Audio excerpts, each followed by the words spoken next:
The proposal was introduced earlier this month by City Council member Mitch O'Farrell. It would prohibit homeless people from blocking sidewalks and emergency entrances and would keep them at least 500 feet from schools and other sensitive areas. As council members, colleagues, we are expected to make decisions that are sometimes unpopular and sometimes perceived as controversial. A few weeks ago, You're disrupting, please. the homelessness and yeah.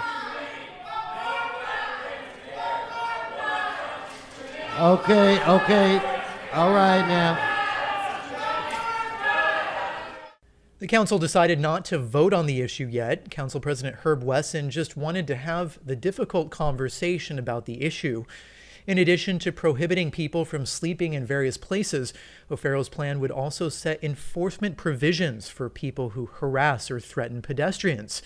Pete White with the LA Community Action Network says it's part of an effort to increase the criminalization of the homeless. So long gone is the day where you can simply state homelessness is a byproduct of not trying hard enough or because of substance abuse and mental illness. Empirically, your numbers show that 71% of houseless people are houseless as a result of housing affordability, availability, and poverty. Only 29% related to the disease of addiction or mental illness. We would appreciate it more if you could just be honest about the purpose of these tools. As a result of your absolute failure to deal with economic justice, racial injustice, housing injustice, gender injustice, you turn to rapid criminalization as your answer. Following in the footsteps of Jim Crow, apartheid, segregationist KKK politics, you attempt to convince me that you must arrest me in order to rescue me. You know what? We would appreciate if you could handcuff some courage, handcuff some leadership, handcuff some housing, or simply handcuff yourself right out of this job. O'Farrell said he would be willing to discuss eliminating the behavioral provisions of the proposal and modifying certain restrictions. The city of LA has had a law regulating sleeping on streets and sidewalks since 1968, but much of it was invalidated by a federal appeals court ruling last year in a case known as Martin versus Boise. That ruling essentially barred cities and counties from citing people for sleeping on sidewalks unless there is adequate alternative shelter space available for the homeless. In the city of Los Angeles, there is not.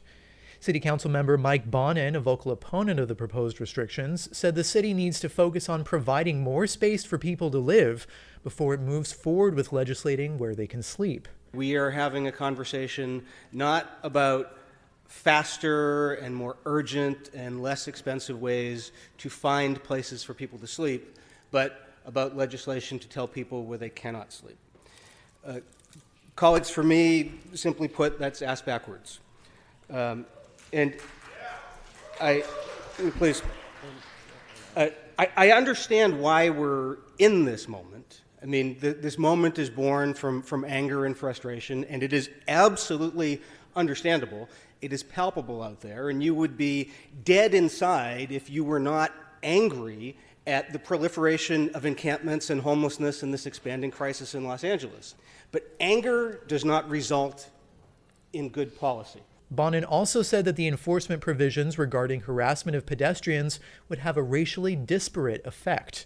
Some homeless service providers say they fear the proposal would increase homelessness density in areas where they are allowed to sleep, likely exacerbating other connected issues, including sanitary issues in downtown Los Angeles. The proposal will be heard again by the council's Homelessness and Poverty Committee. Dan Fritz, Pacifica Radio KPFK, Los Angeles.